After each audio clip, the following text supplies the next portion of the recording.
हिंदू दर्शन एक ऐसा शब्द है जिसका मतलब बहुत अलग अलग तरीके से निकाला जा सकता है।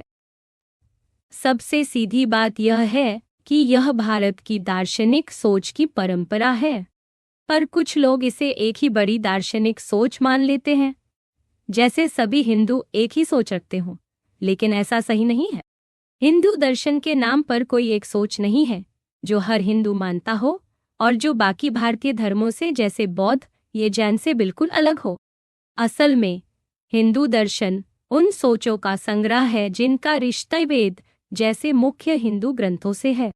हिंदू दर्शन में सिर्फ धार्मिक ग्रंथों की बातें नहीं आती, बल्कि इसके कई अलग अलग स्कूल भी हैं, जैसे न्याय, वैशेषिक, सांख्य, योग, पूर्व मीमांसा और वेदांत। हिंदू दर्शन का इतिहास काफी लंबा है और इस पर बौद्ध और जैन दर्शन का भी असर पड़ा है। वैसे ही हिंदू दर्शन ने भी बौद्ध दर्शन को बाद में बहुत प्रभावित किया। आगे चलकर हिंदू दर्शन ने बदलते वक्त के हिसाब से नव हिंदुत्व जैसा रूप लिया, जिसमें पश्चिमी सोच के जवाब में अपनी बात रखी गई। हिंदू दर्शन की ये परंपरा बहुत पुरानी है और आज तक चल रही है। हिंदू धर्म एक ऐसा नाम है जिससे भारतीय उपमहाद्वीप की परंपरागत धार्मिक और दार्शनिक सोच को बताया जाता है। हिंदू धर्म दुनिया के सबसे पुराने धर्मों में से एक है और इसकी नींव वेदों पर रखी गई है। आज हिंदू धर्म भारत, बाली, मॉरिशस, नेपाल जैसे देशों में सबसे ज्यादा माना जाता है, लेकिन दुनिया के कई और देशों में भी बहुत सारे लोग हिंदू धर्म को मानते हैं। कुछ लोग परंपरागत हिंदू धर्म और नव हिंदुत्व में फर्क करते हैं। परंपरागत हिंदू धर्म वह है जो भारत में शुरू हुआ और नव हिंदुत्व वह है जिसमें आधुनिक सोच और पश्चिमी विचारों के मुकाबले अपनी अलग पहचान बनाई गई। बहुत से पढ़े लिखे लोग जो खुद को हिंदू मानते हैं, नव हिंदुत्व की बातें ज्यादा मानते हैं। हालांकि नव हिंदुत्व भी हिंदू दर्शन का ही हिस्सा है, पर यह एक नया रूप है। यहाँ नव हिंदू और नव हिंदुत्व शब्द इसी बदली हुई सोच के लिए इस्तेमाल किए गए हैं। हिंदू दर्शन के इतिहास को 3 हिस्सों में बांटा जा सकता है।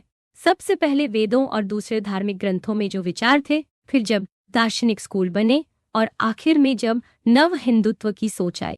हिंदू दर्शन को एक ही सोच या सिद्धांत में बांधना मुश्किल है, क्योंकि खुद हिंदू धर्म किसी एक तय सोच से नहीं जुड़ा है। हिंदू शब्द भी पुराने हिंदू ग्रंथों में नहीं मिलता। पहले लोग खुद को हिंदू नहीं कहते थे। यह शब्द भी भारत की किसी भाषा से नहीं आया, बल्कि बाहर से आया है और इसका मतलब भारतीय उपमहाद्वीप के लोगों से है। इस नाम के नीचे कई धार्मिक और दार्शनिक परंपराएं आ गईं, जो बाकी परंपराओं जैसे बौद्ध या जैन से अलग थीं। यह जरूरी नहीं कि हिंदू कहलाने वाले सबके विचार और तरीके एक जैसे हों। कई बातें और रीति रिवाज जो आमतौर पर हिंदू धर्म से जोड़े जाते हैं, वो दूसरे धर्मों जैसे बौद्ध और जैन में भी मिलते हैं। हिंदू परंपरा के अंदर इतनी विविधता है कि एक जैसी सोच या तरीका बताना बहुत मुश्किल है। अक्सर लोग सोचते हैं कि हिंदू धर्म का सबसे जरूरी विचार कर्म है। कर्म का मतलब है इंसान के काम और उनके अच्छे बुरे नतीजे। लेकिन सिर्फ कर्म को मानना हिंदू धर्म की पहचान नहीं है, क्योंकि कर्म का विचार बौद्ध और जैन परंपरा में भी है और वेदों में भी यह हमेशा नहीं मिलता। लोग ये भी मानते हैं कि हिंदू धर्म में बहुत सारे देवी देवताओं की पूजा होती है, लेकिन सभी हिंदू बहुदेववादी नहीं होते। कुछ लोग केवल विष्णु या शिव की पूजा करते हैं और बाकी देवी देवताओं को ऊंचा दर्जा तो देते हैं, लेकिन उन्हें मुख्य भगवान नहीं मानते। कुछ हिंदू देवी देवता तो बौद्ध और जैन धर्मों में भी मिलते हैं, जैसे ब्रह्मा या कृष्ण, और लक्ष्मी की पूजा जैन परंपरा में भी होती है। इसलिए केवल देवी देवताओं को मानना भी हिंदू धर्म की पहचान नहीं है। कई लोग मानते हैं कि हिंदू धर्म का मतलब है 4 मुख्य जीवन के लक्ष्य: धर्म, अर्थ, काम और मोक्ष। धर्म का मतलब है कर्तव्य या अच्छा आचरण, अर्थ है धन या सुख सुविधा, काम है इच्छा या आनंद, और मोक्ष है जन्म मरण से मुक्ति। लेकिन जरूरी नहीं कि हर हिंदू विचारधारा इन सभी लक्ष्यों को माने। जैसे कुछ दार्शनिक स्कूल काम को अच्छा नहीं मानते और कुछ पुराने स्कूल मोक्ष को ही नहीं मानते। इस तरह हिंदू धर्म और दर्शन को किसी एक सोच या नियम से बांधना बहुत मुश्किल है। भारत की सोच में पुरुषार्थ बहुत जरूरी माने जाते हैं। आमतौर पर ज्यादातर दार्शनिकों ने इन चारों मूल्यों को सही माना है, लेकिन कुछ जैसे चार्वाक सिर्फ काम या सुख को ही धर्म मानते हैं और मुक्ति को नहीं मानते। कुछ स्कूल जैसे शुरुआती पूर्व मीमांसा मुक्ति को नजरअंदाज कर देते हैं, पर धर्म को बहुत अहम मानते हैं। वैसे तो सभी हिंदू स्कूल किसी न किसी तरह धर्म या नैतिकता को मानते हैं, लेकिन धर्म की जो बातें इनमें मिलती हैं वो कई बार गैर हिंदू भारतीय सोच में भी मिलती है। जैसे योग स्कूल की नैतिकता जैन और बौद्ध सोच से काफी मिलती है। नैतिकता के मामले में हिंदू स्कूलों में भी इतनी भिन्नता है कि केवल नैतिकता को आधार बनाकर हिंदू दर्शन को एक जैसा नहीं कहा जा सकता। अगर कोई एक जैसी नैतिक सोच सभी स्कूलों में हो भी तो वो इतनी हल्की होगी कि दूसरी भारतीय परंपराओं में भी मिल जाएगी। इसलिए नैतिकता को आधार मानना भी हिंदू धर्म की पहचान के लिए काफी नहीं है। कुछ लोग हिंदू धर्म को वर्ण व्यवस्था यानी जाति के आधार पर समझने की कोशिश करते हैं, जिसमें समाज को अलग अलग वर्गों में बांटा गया है। माना जाता है कि समाज में 4 वर्ण होते हैं: ब्राह्मण, क्षत्रिय, वैश्य और शूद्र। पर असल में जाति या वर्ण सिर्फ हिंदू समाज तक सीमित नहीं है, यह पूरे भारतीय समाज में फैला हुआ है। बौद्ध और जैन ग्रंथों में भी ब्राह्मण शब्द का इस्तेमाल मिलता है और वहां भी वर्ण व्यवस्था को माना गया है, जब तक कि उसमें अन्याय न हो। साथ ही कुछ हिंदू स्कूल जैसे योग और अद्वैत वेदांत जाति की सोच या सामाजिक व्यवस्था की खुलकर आलोचना करते हैं। इसलिए सिर्फ जाति या वर्ण को आधार बनाकर भी हिंदू धर्म की पहचान नहीं की जा सकती। असल में हिंदू शब्द खुद लोगों ने अपने लिए नहीं चुना था, बल्कि बाद में इस्तेमाल होने लगा। इसलिए किसी एक दार्शनिक सोच या नियम को हिंदू धर्म की असली पहचान मानना सही नहीं है। फिर भी यह शब्द आज काम आता है क्योंकि इससे हिंदू विचारों को बौद्ध, जैन या सिख सोच से अलग समझा जा सकता है। यहाँ सबसे बड़ा फर्क इन ग्रंथों को मानने के रवैये में है। हिंदू ग्रंथों के केंद्र में वेद आते हैं, फिर इनके बाद कई दूसरे धार्मिक ग्रंथ हैं जो ज्यादातर वेदों की मान्यता पर टिके हैं। गैर व्यवस्थित हिंदू दर्शन में इन्हीं मुख्य और दूसरे ग्रंथों के विचार शामिल होते हैं, जबकि व्यवस्थित हिंदू दर्शन के स्कूलों ने वेदों को ही अपना आधार माना और दार्शनिक ग्रंथ लिखे। बाद में जो नव हिंदू सोच आई उसने भी वेदों को मान्यता दी और यह हिंदू दर्शन का सबसे नया रूप है। वेद बहुत बड़े ग्रंथ हैं जिन्हें पहले लोग याद रखते थे और गुरु से शिष्य तक जुबानी ही सिखाए जाते थे। वेद का मतलब है ज्ञान और इसे उस समय के लोग अपना सबसे जरूरी ज्ञान मानते थे। वेद प्राचीन संस्कृत या उससे भी पहले की भाषा में लिखे गए हैं।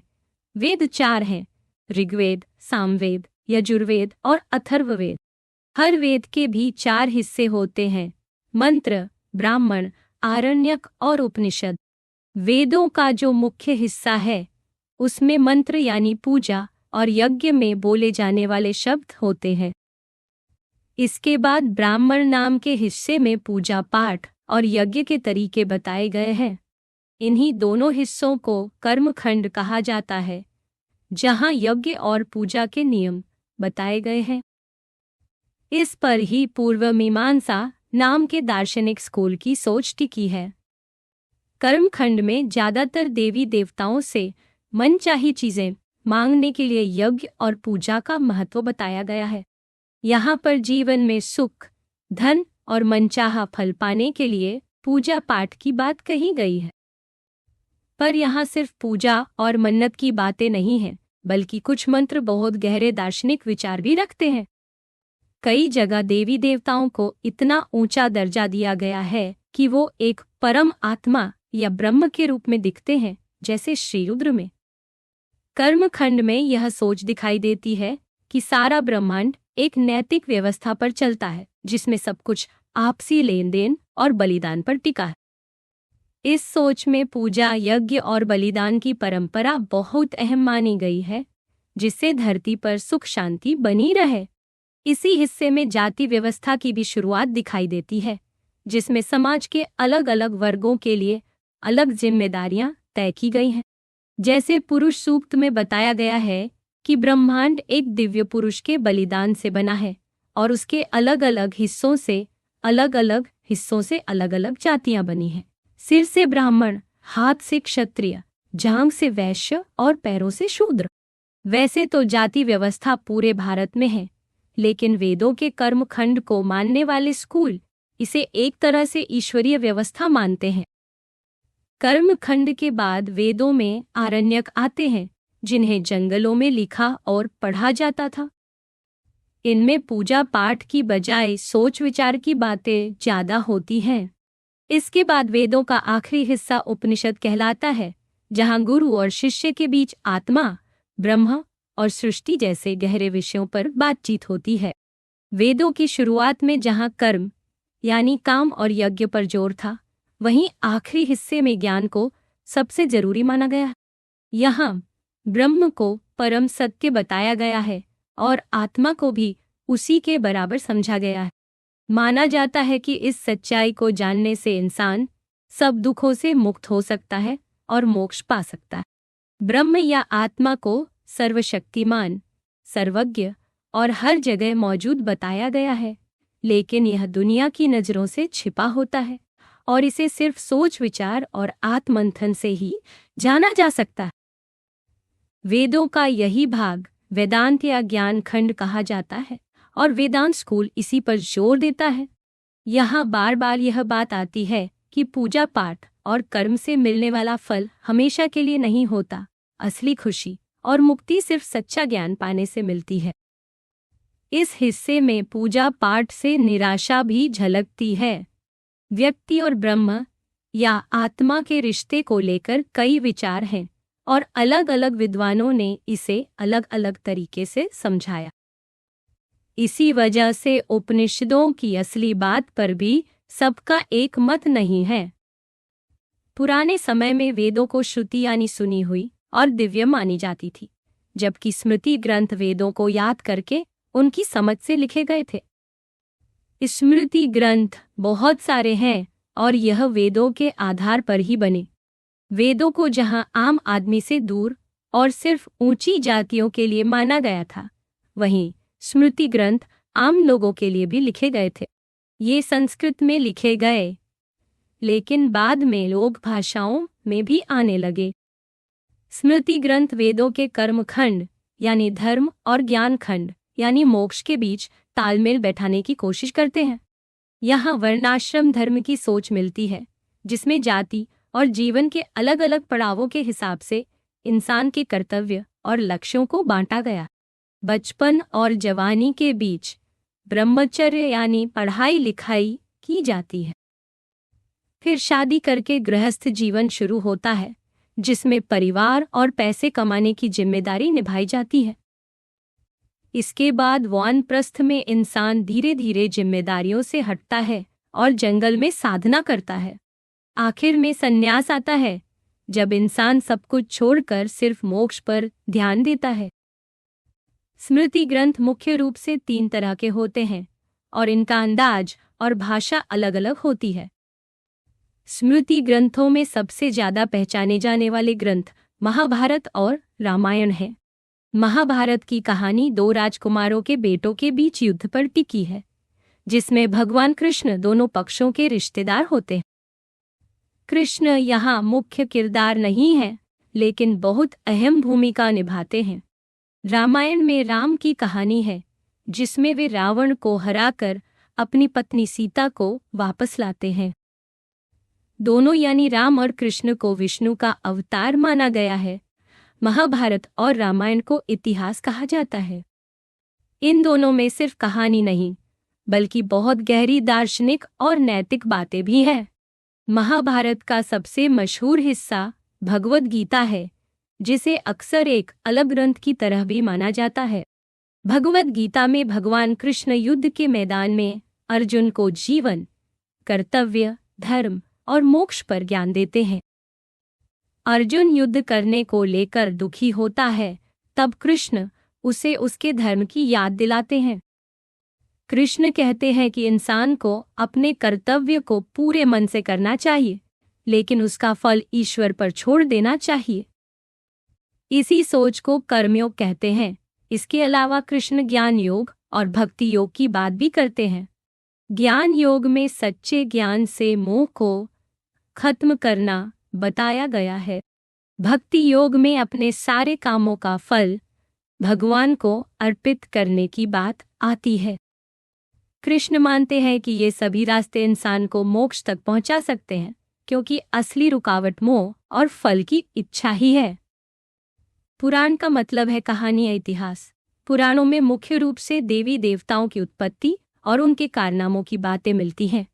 ये सिर्फ अवतारों की कहानी नहीं सुनाते, बल्कि अलग अलग देवी देवताओं के कई रूपों और उनके कामों का भी जिक्र करते हैं।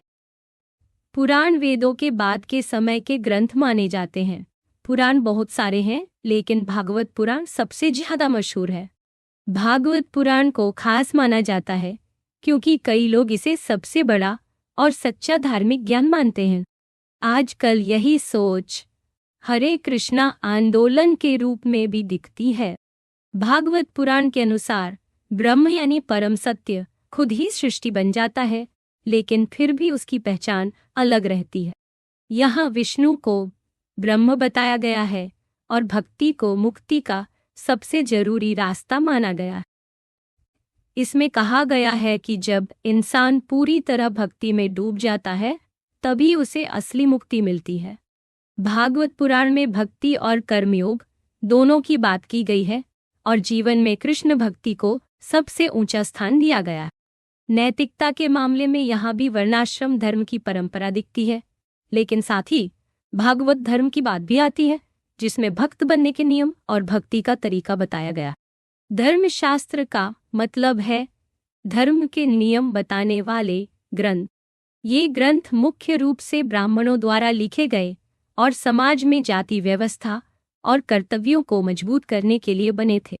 इनमें भी ब्रह्मांड की उत्पत्ति और मुक्ति के साधनों की बातें मिलती हैं, लेकिन सबसे ज्यादा जोर हर जाति के कर्तव्यों और अधिकारों पर है। इसमें प्रायश्चित यानी गलती सुधारने के तरीके भी बताए गए हैं। प्रायश्चित में पूजा पाठ, दान या कभी कभी सजा शामिल हो सकती है। इस सोच में ये मान लिया गया कि कोई गलती हो जाए तो उसका प्रायश्चित करके इंसान अपने पाप से मुक्त हो सकता है। अब व्यवस्थित हिंदू दर्शन की बात करें तो वेद मुख्य आधार रहे हैं, लेकिन सिर्फ वेदों पर ही पूरा दर्शन नहीं टिका है। वेद हर सवाल का जवाब नहीं देते और न ही वे सभी के लिए एक जैसे माने गए। कुछ दार्शनिक स्कूल वेदों का सीधा नाम तक नहीं लेते, लेकिन फिर भी वेदों को इज्जत जरूर देते हैं। दर्शन के इतिहास में दर्शन शब्द का मतलब है गहरी सोच या किसी चीज को देखने का नजरिया। हिंदू दर्शन में कुल 6 बड़े स्कूल माने जाते हैं: न्याय, वैशेषिक, सांख्य, योग, पूर्व मीमांसा और वेदांत। ये सभी स्कूल वेदों को किसी न किसी रूप में मानते हैं। भारतीय दर्शन के ज्यादातर ग्रंथ संस्कृत में लिखे गए थे। ये ग्रंथ वेदों के बाद के समय के हैं। अलग अलग दार्शनिक स्कूल एक साथ भी रहे हैं, इसलिए उनका क्रम किताबों में जैसा मिलता है वैसे ही समझना आसान है। न्याय स्कूल को समझने के लिए सबसे पहले यह जानना जरूरी है कि इसका मतलब है तर्क या सही सोच। बाद में इसका मतलब सामान्य सोच और अदालतों में इस्तेमाल होने वाले तर्क से भी जोड़ा गया। कई लोग सोचते हैं कि न्याय स्कूल सिर्फ तर्क या बहस तक ही सीमित है, लेकिन असल में यह स्कूल ज्ञान, ईश्वर और सृष्टि के बारे में भी बहुत गहरी बातें करता है। न्याय स्कूल की नींव ऋषि गौतम ने रखी थी। न्याय स्कूल के अनुसार तर्क और सही सोच के जरिए ज्ञान की खोज होती है। इसमें ज्ञान के 4 रास्ते बताए गए हैं: प्रत्यक्ष यानी आंखों से देखना या अनुभव करना, अनुमान सोचकर समझना, उपमा से समझना और शब्द किसी भरोसेमंद इंसान की कही बात। प्रत्यक्ष ज्ञान तब मिलता है जब इंद्रियां किसी चीज से संपर्क करती हैं। अनुमान 3 तरह का होता है, पहले से अनुभव, बाद में अनुभव और सामान्य तर्क। न्याय स्कूल में यह भी माना गया कि वेद सही हैं क्योंकि उन्हें बताने वाले लोग भरोसेमंद हैं। इसी तरह उपमा यानी तुलना से ईश्वर के होने का भी तर्क दिया गया। जैसे हर चीज को कोई बनाने वाला होता है, वैसे ही इस सृष्टि का भी कोई बनाने वाला है। न्याय स्कूल का दर्शन बहुत सीधा और हकीकत से जुड़ा है। इसमें माना गया कि दुनिया की हर चीज, आत्मा और भगवान सबकी अपनी पहचान है और वे एक दूसरे से अलग हैं। न्याय स्कूल के मुताबिक पूरी सृष्टि छोटे छोटे अविभाज्य कणों से बनी है। न्याय स्कूल में तर्क और बहस को सही और गलत तरीके से इस्तेमाल करने के नियम बताए गए हैं। न्याय स्कूल को अक्सर तर्कशास्त्र का ही स्कूल मान लिया जाता है, लेकिन असल में यह तर्क के साथ साथ सोच और ज्ञान के दूसरे पहलुओं पर भी ध्यान देता है। वैशेषिक स्कूल की स्थापना ऋषि कणाद ने की थी। इन्हें कणों का ज्ञाता कहा गया क्योंकि उनका दर्शन दुनिया को छोटे छोटे कणों से बना मानता है। वैशेषिक दर्शन का मुख्य विषय है सच्चाई को जानना और उसके लिए सबसे जरूरी है धर्म यानी नैतिकता।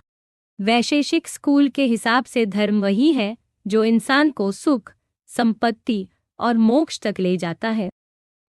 इसमें माना गया है कि वेद सही हैं क्योंकि वे धर्म की बात बताते हैं।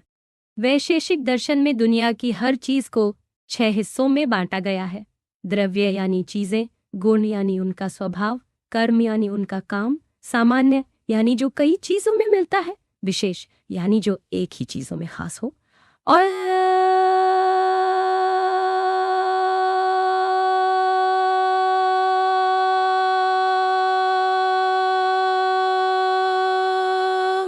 इसमें हर चीज की अपनी अलग सच्चाई मानी गई है।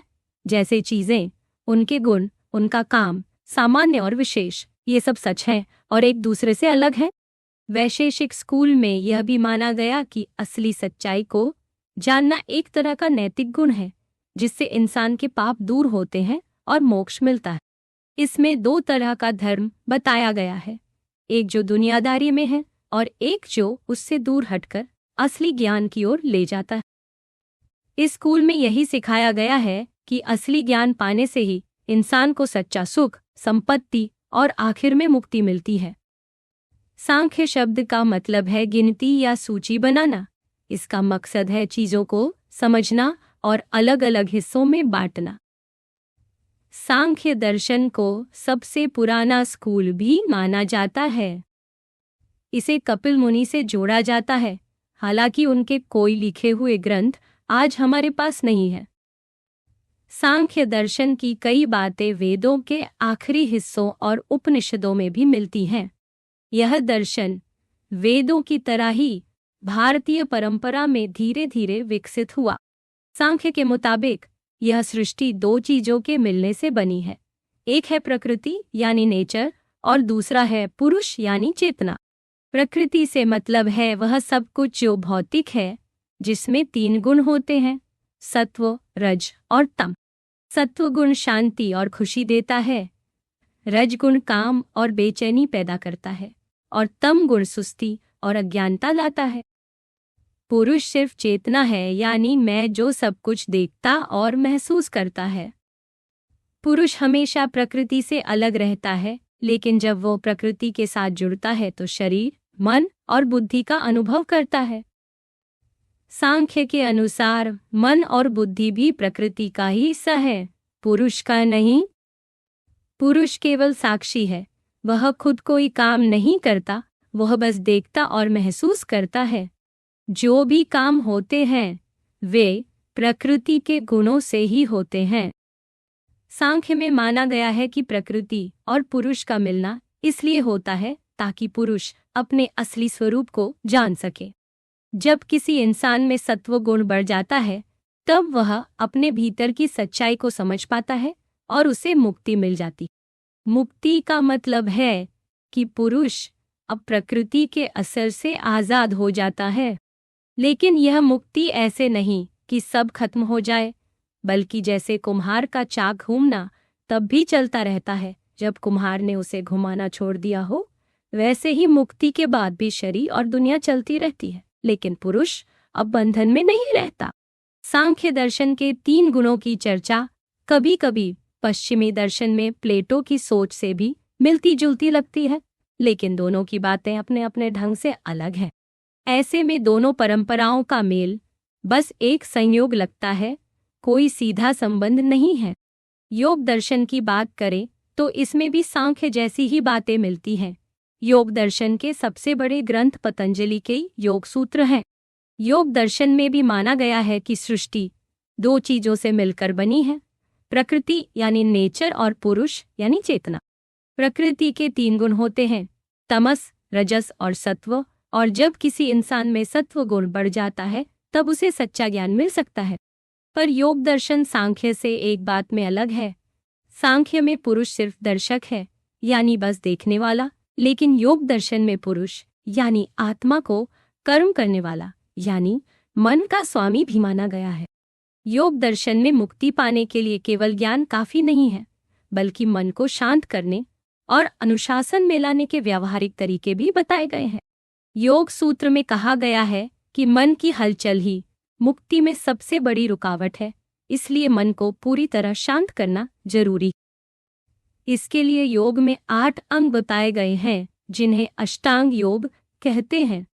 ये 8 अंग हैं: यम यानी बुराई से बचना, नियम यानी अच्छी आदतें बनाना, आसन यानी सही मुद्रा में बैठना, प्राणायाम यानी सांस का नियंत्रण, प्रत्याहार यानी मन को इंद्रियों से हटाना, धारणा यानी एकाग्रता, ध्यानना यानी गहरी साधना, और समाधि यानी आत्मा में पूरी तरह लीन हो जाना। योग में पहले यम और नियम के जरिए जीवन को सही दिशा में लाने पर जोर है। फिर आसन और प्राणायाम से शरीर और सांस पर काबू पाया जाता है। उसके बाद मन को बाहरी चीजों से हटाया जाता है, एक जगह ध्यान केंद्रित किया जाता है, और आखिर में समाधि की स्थिति आती है, जिसमें इंसान खुद को असली रूप में जान पाता है। यही योग दर्शन का सबसे बड़ा लक्ष्य है, मन को शांत करना और आत्मा की सच्चाई को समझना। योग सूत्र के अनुसार यम नियम सभी के लिए बराबर हैं। इन्हें कभी भी, कहीं भी और किसी भी जाति या मकसद के लिए अपनाया जा सकता है। अगर कोई इंसान नैतिकता से नहीं जीता तो योग की साधना में बहुत रुकावटें आती हैं, लेकिन जो सच्चे मन से इन नियमों का पालन करता है, उसके जीवन में संतोष, मन की खुशी, एकाग्रता, भावनाओं पर नियंत्रण और आत्मा की झलक मिलती है। जब कोई हमेशा दूसरों का बुरा नहीं करता तो उसके आसपास सभी जीव शांति महसूस करते हैं। जब कोई हमेशा सच बोलता है तो उसके पास बिना मेहनत के अच्छे कामों का फल आता है। चोरी नहीं करने से उसके पास सभी सुख संपत्ति अपने आप आने लगती है। योग में अष्टांग योग का अभ्यास पुराने कर्मों के असर को भी खत्म करता है। इसका आखिरी पड़ाव है धर्ममेघ समाधि, जिसमें इंसान के सारे पुराने पाप और बुरे कर्म खत्म हो जाते हैं। इसके बाद मिलती है असली मुक्ति, जिसे कैवल्य कहा गया है। कैवल्य का मतलब है अकेलापन या पूरी आजादी। कुछ लोग कैवल्य को सामाजिक दूरी या अलगाव मानते हैं, लेकिन असल में यह नैतिकता की चरम अवस्था है, जिसमें साधक आत्मा के नजरिए से दुनिया को देखता है, ना कि आम लोगों की तरह। इस स्थिति में इंसान का नजरिया बदल जाता है और उसे खुद की असली पहचान का अनुभव होता है। पूर्व मीमांसा स्कूल वेदों के शुरुआती हिस्से यानी कर्मखंड पर सबसे ज्यादा ध्यान देता है। यह स्कूल हिंदू दर्शन का सबसे पारंपरिक हिस्सा माना जाता है, क्योंकि इसका मुख्य मकसद वेदों के पूजा पाठ और यज्ञ के नियमों को सही ठहराना है। इस स्कूल में धर्म यानी कर्तव्य और नैतिकता को सबसे जरूरी माना गया है। बाकी ज्यादातर स्कूलों की तरह यहाँ मुक्ति को कोई बड़ा मकसद नहीं माना गया और न ही इसके मूल ग्रंथों में मुक्ति की चर्चा की गई है। बाद में कुछ विद्वानों ने मुक्ति को भी धर्म के साथ जोड़कर देखा, लेकिन मूल सोच में धर्म ही सबसे अहम है। पूर्व मीमांसा का आधार है जैमिनी का मीमांसा सूत्र, जिसमें साफ लिखा है कि इसका मकसद है धर्म के नियमों को समझाना। यहाँ धर्म का मतलब है वह जो इंसान की भलाई करे और दुनिया में सुख लाए। पूर्व मीमांसा स्कूल की खासियत है कि यह वेदों को सबसे बड़ा और बिना किसी शक के मानता है। यह माना जाता है कि वेदों में लिखा हुआ ज्ञान बिना किसी और कारण या तर्क के अपने आप सही है और उसी के आधार पर बाकी बातों को भी सही या गलत ठहराया जाता है। अगर किसी स्मृति ग्रंथ की बात वेदों से मेल नहीं खाती तो वेदों को ही सही माना जाता है। जब कोई टकराव न हो तो माना जाता है कि वेद स्मृति की बात को समर्थन दे रहे हैं। पूर्व मीमांसा स्कूल ने भाषा और शब्दों के मतलब पर भी गहराई से चर्चा की है। इनका मानना है कि किसी शब्द और उसके मतलब का रिश्ता जन्मजात होता है, यानी वह पहले से ही जुड़ा होता है, किसी इंसान की मर्जी या इच्छा से नहीं। ये मानते हैं कि शब्द और उनके अर्थ हमेशा से हैं और शब्दों का अस्तित्व हमेशा रहता है। ऐसा मानना वेदों को भी हमेशा से मौजूद और बिना किसी लेखक के ग्रंथ मानता है, जिसकी सच्चाई पर कोई शक नहीं किया जा सकता। पूर्व मीमांसा की इस सोच के बिल्कुल उलट न्याय और वैशेषिक जैसे स्कूल मानते हैं कि वेद भगवान द्वारा कही गई बातें हैं और उनकी सच्चाई इसलिए है क्योंकि भगवान ने उन्हें बताया। कुछ वेदांत स्कूल भी इसी तरह वेदों को भगवान का बताया हुआ मानते हैं, लेकिन पूर्व मीमांसा के अनुसार वेद हमेशा से हैं और उनका कोई रचयिता नहीं है, इसलिए वे कभी गलत नहीं हो सकते। पूर्व मीमांसा की तरह वेदांत स्कूल भी वेदों के खास हिस्से पर ध्यान देता है। जहां पूर्व मीमांसा वेदों के पहले हिस्से यानी कर्म और धर्म पर बात करता है, वहीं वेदांत वेदों के आखिरी हिस्से यानी उपनिषद, ज्ञान और मोक्ष पर ध्यान देता है। वेदांत की सोच उपनिषदों के विचारों को एक जगह जोड़कर समझाती है। इन सभी विचारों को ब्रह्म सूत्र या वेदांत सूत्र में संक्षेप में लिखा गया है। इन ग्रंथों में ब्रह्म, आत्मा और जीव के बारे में गहराई से चर्चा की गई है। उपनिषदों में बताया गया है कि ब्रह्म ही सृष्टि का आधार और असली कारण है, लेकिन इसमें कई बातें अस्पष्ट भी रह जाती हैं, जिन्हें समझाने के लिए अलग अलग विद्वानों ने टीकाएं लिखीं। ब्रह्म सूत्र की भाषा कठिन है, इसलिए वेदांत पर कई अलग अलग विद्वानों ने अपने अपने विचार दिए। इसी वजह से वेदांत को एक ही विचारधारा नहीं माना जा सकता, बल्कि यह कई अलग अलग स्कूलों का नाम है जो उपनिषद और ब्रह्म सूत्र से जुड़े हैं। वेदांत में सबसे मशहूर टीकाएं हैं शंकराचार्य की अद्वैत वेदांत, रामानुज की विशिष्टाद्वैत वेदांत और मध्वाचार्य की द्वैत वेदांत। इनके अलावा भी कई टीकाकार हुए, लेकिन ये तीन सबसे प्रमुख माने जाते हैं।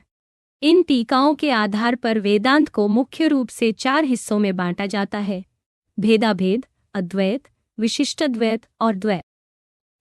इन स्कूलों में सबसे बड़ा फर्क यह है कि आत्मा और ब्रह्म के रिश्ते को कैसे समझा जाए। हर स्कूल की अपनी अलग सोच है, लेकिन सबका आधार उपनिषद और ब्रह्म सूत्र ही है।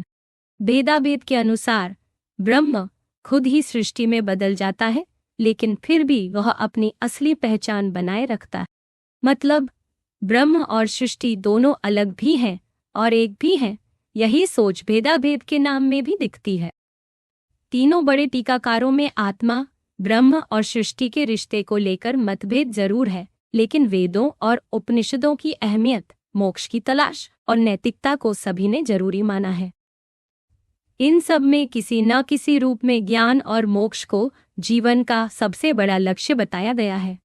वेदांत के तीनों बड़े स्कूल अद्वैत, विशिष्टाद्वैत और द्वैत ये मानते हैं कि ब्रह्म को जानने का असली और सबसे बड़ा साधन वेद ही है। वेद अपने आप में पूरी तरह सही माने जाते हैं, किसी और चीज पर उनकी सच्चाई नहीं टिकी। वेदांत के अनुसार सिर्फ तर्क या सोच से भगवान या ब्रह्म को नहीं जाना जा सकता, बल्कि उसके लिए वेदों की जरूरत है। शंकराचार्य और रामानुज दोनों ही आत्मा को अनादि और अजन्मा मानते हैं, यानी आत्मा की कोई शुरुआत नहीं है। मध्वाचार्य भी आत्मा को सदा रहने वाली मानते हैं, लेकिन वे ये भी कहते हैं कि आत्मा की असली जड़ ब्रह्म है। तीनों विद्वान इस बात पर सहमत है कि आत्मा यानी जीव अपने आप कुछ भी नहीं कर सकता। उसकी इच्छाएं और कर्म तभी पूरे होते हैं जब ब्रह्म की इच्छा हो। यानी व्यक्ति करता तो है, लेकिन असली ताकत ब्रह्म के पास है। जब किसी जीव को अपने कर्म का फल मिलता है तो ब्रह्म की वजह से ही मिलता है, लेकिन ये फल पहले के कर्मों के हिसाब से ही मिलते हैं। इसलिए ब्रह्म पर पक्षपात या अन्याय का आरोप नहीं लग सकता, क्योंकि ब्रह्म बस न्याय के अनुसार फल देता है। शंकराचार्य और रामानुज वेदों में बताए गए पशु बलि जैसे कर्मों को भी गलत नहीं मानते, क्योंकि वेदों में जो लिखा है वही आखिरी सच। मध्वाचार्य ने पशु बलि का विरोध किया और कहा कि ये परंपरा वेदों की असली सोच नहीं है, बल्कि बाद में जोड़ दी गई। अब अद्वैत की बात करें तो इसका मतलब है द्वितीयता, यानी केवल एक ही सत्य है, वह है ब्रह्मा। अद्वैत वेदांत के मुताबिक ब्रह्म के अलावा कुछ भी दूसरा सच नहीं है। सब उसी से निकला है और आखिर में उसी में मिल जाता है। अद्वैत को गैर द्वैत भी कहते हैं, यानी दो नहीं, सिर्फ एक ही है। शंकराचार्य इस कुल के सबसे बड़े विद्वान माने जाते हैं। उन्होंने उपनिषद, भगवद गीता और ब्रह्म सूत्र की गहराई से व्याख्या की है। उनके बाद भी कई विद्वानों ने शंकराचार्य के नाम से रचनाएं लिखी, लेकिन असली विचार उन्हीं की मूल व्याख्याओं में मिलते हैं। अक्सर ऐसा कहा जाता है कि शंकराचार्य ने इस दुनिया को माया यानी एक भ्रम बताया है। उनके असली ग्रंथों में माया शब्द बहुत ज्यादा नहीं आता, लेकिन उन्होंने यही समझाया कि जो हम अलग अलग चीजों और लोगों को सच मानते हैं वो आखिरकार गलत है। शंकराचार्य की सोच के मुताबिक इंसान अपने शरीर, दिमाग और बाकी चीजों से खुद को जोड़ लेता है और बाकी दुनिया को भी अलग अलग मानता है, लेकिन यह सिर्फ एक भ्रम है। असल में ऐसा होता है कि चेतना यानी आत्मा के गुणों को शरीर जैसी बाहरी चीजों पर लगा दिया जाता है। यह गलती बिना किसी शुरुआत के अज्ञान यानी अविद्या के कारण होती है। इसी भ्रम के चलते इंसान को लगता है कि वह शरीर है, उसका अपना इतिहास है और वह बाकी लोगों से अलग है। शंकराचार्य के अनुसार असली हकीकत में बस एक ही चीज है, ब्रह्म। बाकी सब कुछ यानी सारा संसार और उसमें मौजूद चीजें ब्रह्म की चेतना के भीतर ही हैं। जब कोई इंसान इस भ्रम को मिटा देता है और खुद को शरीर या किसी एक व्यक्ति के रूप में नहीं बल्कि ब्रह्म के रूप में देखता है, तब उसे असली मुक्ति मिलती है। शंकराचार्य की अद्वैत सोच के मुताबिक आत्मा दो तरह की है, एक छोटी आत्मा यानी जीव और दूसरी असली आत्मा यानी ब्रह्म। असली मैं यानी मैं कौन हूँ, वही एक ब्रह्म है। इसी तरह ब्रह्म भी दो तरह का बताया गया है, एक सगुण ब्रह्म यानी गुणों वाला भगवान जिसे लोग पूजा में मानते हैं, और दूसरा निर्गुण ब्रह्म जो बिना किसी गुण के है, बिल्कुल शुद्ध सच्चिदानंद स्वरूप है। असली ब्रह्म वही निर्गुण ब्रह्म है, जबकि सगुण ब्रह्म भी उसी का ही रूप है जो भक्तों के लिए दिखता है। अद्वैत वेदांत में बताया गया है कि यह सब भ्रम और अंतर बस गलत समझ के कारण है। असल में हर चीज एक ही ब्रह्म से बनी है और उसी में सब कुछ समा जाता है। शंकराचार्य ने धर्म यानी नैतिकता को लेकर थोड़ा अलग नजरिया रखा। उनके हिसाब से जब तक इंसान को यह भ्रम है कि वह ब्रह्म से अलग है, तब तक उसे वेदों में बताए गए धर्म का पालन करना चाहिए, ताकि उसके मन में भीतर झांकने की आदत बने। लेकिन जो सच्चे साधक हैं, उनके लिए शंकराचार्य ने धर्म को भी बंधन बताया है, क्योंकि इससे इंसान बार बार खुद को शरीर मानने लगता है और असली पहचान भूल जाता है। कुछ लोग शंकराचार्य के इस विचार को आगे बढ़ा और खुले दिमाग वाला मानते हैं, क्योंकि उन्होंने जाति धर्म जैसी बातों को कम अहमियत दी। लेकिन कुछ आलोचक मानते हैं कि इससे इंसान नैतिकता को ही छोड़ देगा और केवल मोक्ष के पीछे भागेगा। अब बात विशिष्टाद्वैत की करें तो इसका मतलब है विशेषता के साथ अद्वैत यानी एकता, लेकिन कुछ विशेष गुणों के साथ। इस विचारधारा के सबसे बड़े प्रचारक रामानुज हैं। रामानुज ने अद्वैत वेदांत की माया जैसी बातों को स्वीकार नहीं किया और ब्रह्म के साथ साथ व्यक्तित्व और विविधता को भी अहमियत दी। रामानुज के अनुसार ब्रह्म यानी भगवान विष्णु है, जो अनगिनत अच्छे गुणों से भरे हुए हैं। इस सोच में हर जीव, हर वस्तु और हर गुण सब ब्रह्म के शरीर का हिस्सा माने जाते हैं। आत्मा यानी चेतना ब्रह्म का ही मानसिक पक्ष है, यानी सारा संसार और उसमें मौजूद हर चीज ब्रह्म से ही जुड़ी है, लेकिन सबके अपने अपने गुण भी हैं। रामानुज के अनुसार अगर किसी व्यक्ति का कर्म साफ है और वो भक्ति यानी भगवान में पूरी श्रद्धा रखता है, तो उसका असली स्वभाव ज्ञान और चेतना बन जाता है। पुराने कर्म जब तक बाकी रहते हैं तब तक इंसान, रामानुज मानते हैं कि सच्चा भक्ति मार्ग ही मोक्ष तक ले जाता है, लेकिन उसके साथ कर्मयोग और धर्म का पालन भी जरूरी है। यानी सिर्फ भक्ति काफी नहीं, अपने कर्तव्य भी निभाने चाहिए। जब इंसान अपने धर्म को सच्चाई और भक्ति के साथ निभाता है तो उसका मन शुद्ध होता है, पुराने कर्म खत्म होते हैं और उसे भगवान का साक्षात्कार मिलता है। रामानुज कहते हैं कि धर्म को कभी नहीं छोड़ना चाहिए, क्योंकि यही मोक्ष की राह है। मध्वाचार्य वेदांत के प्रमुख भक्तिपंथी विचारकों में माने जाते हैं। उनके अनुसार ब्रह्म यानी भगवान विष्णु ही है। मध्व के दर्शन में दुनिया की असलियत 5 तरह के फर्क में है। पहला, हर जीव भगवान से अलग है। दूसरा, सभी जीव एक दूसरे से अलग हैं। तीसरा, निर्जीव वस्तुएं भगवान से अलग हैं। चौथा, निर्जीव वस्तुएं भी एक दूसरे से अलग हैं। पांचवा, निर्जीव वस्तुएं और जीव एक दूसरे से भी अलग हैं। यानी मध्व का दर्शन अलग अलग चीजों की पहचान और उनके फर्क को मानता है। मध्व के हिसाब से जीवों की भी अलग अलग श्रेणियां हैं। सबसे ऊंची श्रेणी के जीव भगवान के बहुत करीब होते हैं, जैसे भगवान के दिव्य साथी। सबसे निचली श्रेणी के जीव अंधेरे लोकों में रहते हैं।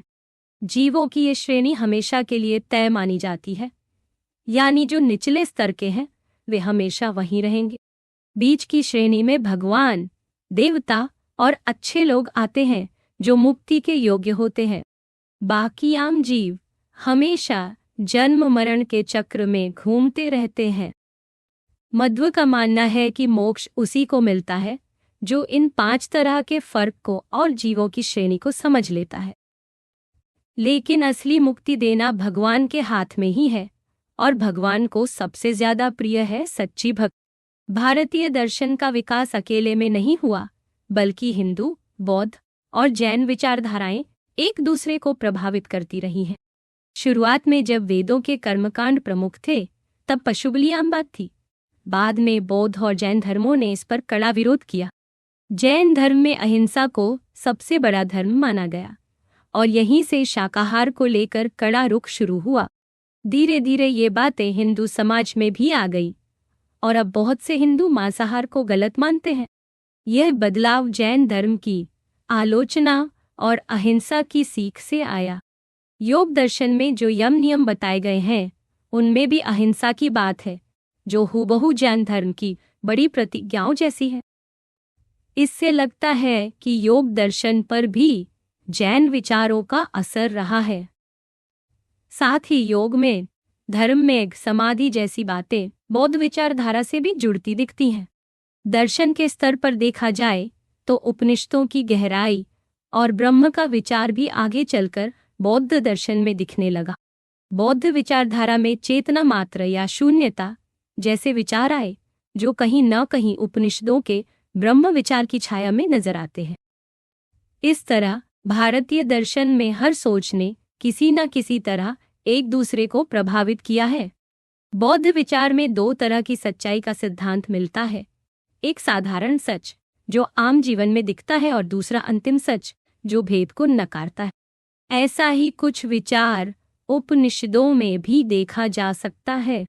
बाद के समय में यह सोच बौद्ध धर्म में और भी साफ तौर पर सामने आई, लेकिन इसकी जड़ें वैदिक विचारों में ही थीं। अब बात करते हैं नए हिंदू दर्शन यानी नव हिंदूवाद की। नव हिंदूवाद वह सोच है जिसे हाल के समय के कुछ ऐसे विद्वानों ने गढ़ा जो भारतीय परंपरा और अंग्रेजी शिक्षा दोनों में पारंगत थे। इसमें स्वामी विवेकानंद और डॉ. सर्वपल्ली राधाकृष्णन जैसे बड़े नाम आते हैं। नव हिंदूवाद की एक मशहूर बात यह है कि जैसे सारी नदियां आखिरकार समुद्र में मिल जाती हैं, वैसे ही सभी धर्म भगवान तक पहुंचाते हैं। स्वामी निर्विणानंद भी कहते हैं कि अगर कोई भी सच्चा धर्म ईमानदारी से अपनाया जाए तो वह परम लक्ष्य यानी ईश्वर तक ही ले जाता है। हर धर्म अपनी जगह सही रास्ता है, बस उसे सच्चाई से मानना जरूरी है। हिंदू सोच हमेशा से धर्म को इसी नजरिए से देखती रही है। नव हिंदू सोच में हिंदू धर्म को वेदांत से जोड़कर समझाया जाता है और यही बताया जाता है कि हिंदू धर्म केवल एक और धर्म नहीं, बल्कि सभी धर्मों का सार। स्वामी विवेकानंद कहते हैं कि हमारा धर्म सबको अपनाने वाला है, सब आदर्शों को समेटने वाला है, यहाँ तक कि आगे भविष्य में जो भी सही बातें सामने आएंगी उन्हें भी अपनाने की क्षमता इसमें। यह धर्म सभी को अपने विशाल हृदय में समेट सकता है। राधा कृष्णन भी कहते हैं कि वेदांत सिर्फ एक धर्म नहीं है, बल्कि धर्म की सबसे गहरी और सबसे व्यापक समझ है। नव हिंदू सोच को अक्सर सार्वभौमिकता या उदार धर्मशास्त्र का रूप माना जाता है, जिसमें धर्म को ही हिंदू दर्शन की रोशनी में देखा जाता है।